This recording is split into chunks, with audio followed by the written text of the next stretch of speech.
하는 거 아닙니까? 그렇죠. 그래요. 다 아는 사람으로서, 현장을 다 본 사람으로서. 정권 승계를 하면은 전 정권의 공과 과 전부 다 같이 물려받습니다. 그리고 자기 정권 내에 그 문제를 해결을 해야죠. 국가 승계에서도 마찬가지예요.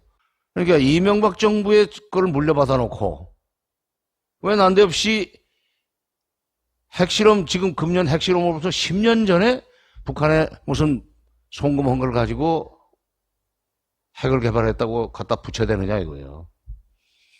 김영삼, 아까 얘기했지만 77년에 통일원에 들어가서 쭉 통일 문제 현장에서 일했던 사람이기 때문에 이 남북 관계에서 이 돈이 오가고 하는 그런 돈이 오간다기보다는 북한에서 돈은 온 적을 없고 우리가 이제 주로 쌀과 비료를 줬어요. 쌀과 비료를 줬습니다. 쌀과 비료는 핵폭탄 못 만들어요. 여러분 웃으시는데 실제로 그렇게 말하는 정치 있어요. 쌀과 비료를 보내줬더니 그걸로 핵폭탄을 만들어왔다. 또 쌀과 비료를 보내줬는데 핵으로 돌아왔다. 그 어떻게 핵을 만드느냐 그랬더니 아니 여기서 준 걸 팔아가지고 돈을 만들어서 그건 수송비가 더 듭니다. 아니 들고 나서 팔아야 되는데 중국은 곡물이 충분한 나라예요. 쌀과 비료를 줬는데 그러면 쌀과 비료를 사다가 메꿔야 되는데 그 돈을 안 써도 되게 만들어줬기 때문에 그 돈을 매다 갖다 붙이는데 그건 말이 안 되고 더구나 2000년에 6.15 정상회담 직전에 현대가 5억 달러를 북한에 송금한 것이 있습니다. 정부는 돈 안 줬어요. 자꾸 정부 돈이라고 갖다 붙이고 싶어 하는데 현대가 그때 왜 그 돈을 보냈냐면 이제 정상회담이 다 이제 무르익었으니까 정상회담이 성사되고 나면은 남북 간에 수많은 교류 협력 사업이 벌어지면서 현대가 북한에서 할 수 있는 여러 가지 사업들이 이제 아이템이 이제 떠오른 겁니다. 예를 들면 이제 금강산 관광은 98년에 이미 시작이 됐지만 지금 칠보산 관광 지금 핵실험하는 근처입니다. 칠보산 관광, 칠보산이 아주 경치가 좋아요. 백두산 관광 뭐 여러 가지 북한에도 명승지가 많기 때문에 관광만 가지고도 돈을 벌 수 있고 또 공단 부상은 오래전부터 현대에서 가지고 있었죠. 공단을 만들 수 있으면은 그것도 돈 버는 일이니까 그런 일을 선점하기 위해서는 미리 좀 계속 미사일을 북한이 미사일을 쏘아대니까 제발 좀 미사일을 쏘지 마라. 북한이 미사일 시험 발사하는 것은 꼭 이렇게 미사일 성능을 소위 과시해가지고 저 아랍 국가나 이런 데 미국 사이 안 좋은 나라에다가 미사일 수출할 수 있는 일종의 박람회네요. 박람회죠. 네, 모기 박람회. 그렇지. 북한이 그런 식으로 해서 싼 값에 팔면은 미국이 팔 수 있는 시장이 없어지는 거 아닙니까?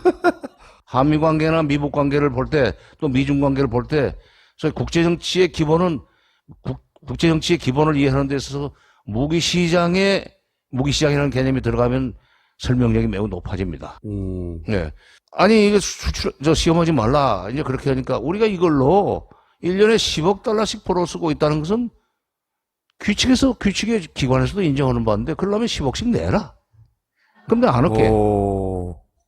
그러니까 미국이 10억 달러씩은 우리도 그 전면 부인하지 않겠는데 너무 많다. 5억으로 깎자.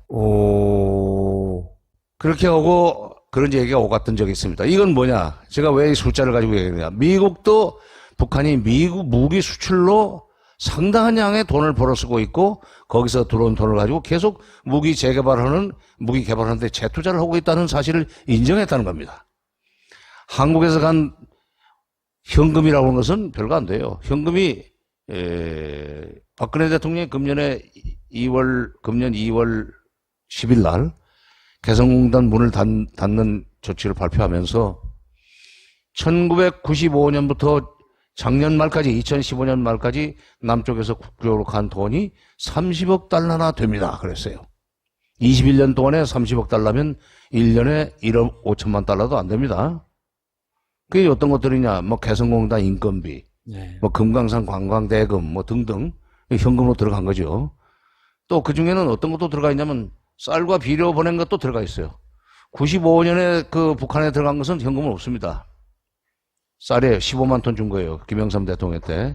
6월 25일 날 쌀 15만 톤을 줬어요. 굶어 죽겠다고 그러니까 김영삼 대통령을 조문을 못하게 했다고, 김일성 조문을 못하게 했다고 그래서 그렇게 험악한 욕을 쏟아냈지만, 굶어 죽겠다고 유엔에다 내고 식량 지원을 요청하니까 김영삼 대통령이 그래도 그 동포가 굶어 죽는다는데 쌀은 줘야지.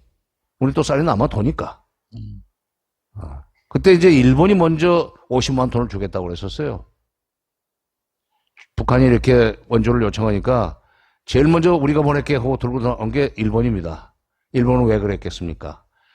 굶어 죽게 생기면은 일단 압록강 도망가 건너 중국으로 가겠지만 중국이 그걸 막으면은 바다로 나온다.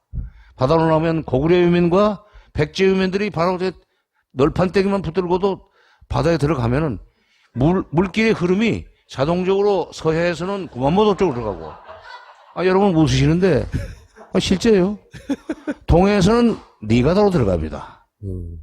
바로 그런 보트 피플이 몰려오면 복잡하다 해서 50만 톤을 주겠다고 하는 거예요. 근데 50만 톤보다도 더 중요한 것은 김영삼 대통령이 일본이 먼저 주는 것은 우리 민족의 체면 문제다. 나를 그렇게 욕을 해도 우리가 먼저 줘야 된다. 일본 보고 당신네 좀 뒤로 서라. 우리가 먼저 줘야 되겠다. 그래서 우리가 15만 톤을 줬어요. 그때 15만 톤 준 것도 돈으로 환산해서 30억 달러에 넣어놨습니다. 그러니까 거기서 현금은 난 반 정도로 깎아야 된다고 생각해요. 쌀과 비료 준 것을 다 거기다 현금 환산해가지고 하면 안 되지. 근데 연간 1억 5천만 달러라고 그런 것은 무기 수입으로 10억 불씩 벌어 쓰고 있는 거에 비하면 7분의 1밖에 안 되는 돈이에요. 그리고 북한 경제라는 것은 소련 경제, 옛날에 소련하고 비슷한 그 경제 시스템을 가지고 있는데 인민 경제, 소위 우리식으로는 국민 경제입니다. 그 다음에 군사 경제. 그야말로 이것은 건널 수 없는 깊은 강이 사이에 있는 것처럼 완전히 준별되어 있습니다. 분리되어 있어가지고 따로 놉니다. 따로 돌아가요. 인민경제로 벌어들인 돈을 군수경제에 넘겨주지 않고 군수경제에서 벌어들인 돈을 이쪽으로 넘겨주지 않는다 이게. 그건 소련이 그랬습니다. 우주 개발에 있어서 미국 못지않게 기술이 앞서가 있었고 그 우주 개발이라는 건 바로 장거리 로켓, 장거리 미사일 그 능력을 그 향상시키는 건데 그런 달나라의 사람을 상륙시킬 정도로 기술이 개발되어 있는 사람들이 러시아의 제일 큰 호텔에 엘리베이터가 서는데 층이 안 맞아가지고 이렇게 서고 이렇게 서고 하나. 바로 그 인민경제와 군수경제가 엄격하게 분리되어 있다는 움직일 수 없는 증거입니다. 북한이 그래요. 그러니까 군수경제는 군수경제 사이클이 있고 인민경제는 인민경제 사이클이 있는데 여기서는 그런 걸 잘 모르니까 아니 쌈짓돈이 주머니돈이고 주머니돈이 쌈짓돈이지 하면서 이쪽에 간 것도 다 무기로 개발됐다 그러는데 북한 사람도 먹고 살아야지. 쌀이 가면 먹어야지. 질문 하나 드려도 됩니까? 가만히 있어요. 금강산 다 알고 나는 가만히 있잖아.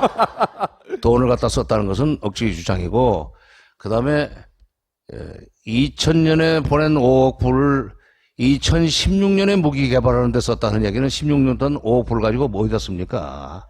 그러니까 이건 수적으로도 계산도 안 맞는 얘기예요. 그냥 책임을 그쪽에다 넘기려고 그래서 그런 건데 이제 질문에 원래 돌아갑시다. 3년 8개월이나 통치를 해놓고 그동안에 문제 해결 안 된 거 있으면은 바로 그걸 해결하기 위해서 노력을 했었어야 됨에도 불구하고 그리고 이명박 정부 5년도 훌쩍 뛰어넘어서 그 다음에 노무현 정부 5년도 뛰어넘어서 16년 전에 2000년에 보낸 돈이 핵으로 돌아왔습니다 하는 식의 얘기를 하는 아니 그분이 전자공학과를 나온 걸로 알고 있는데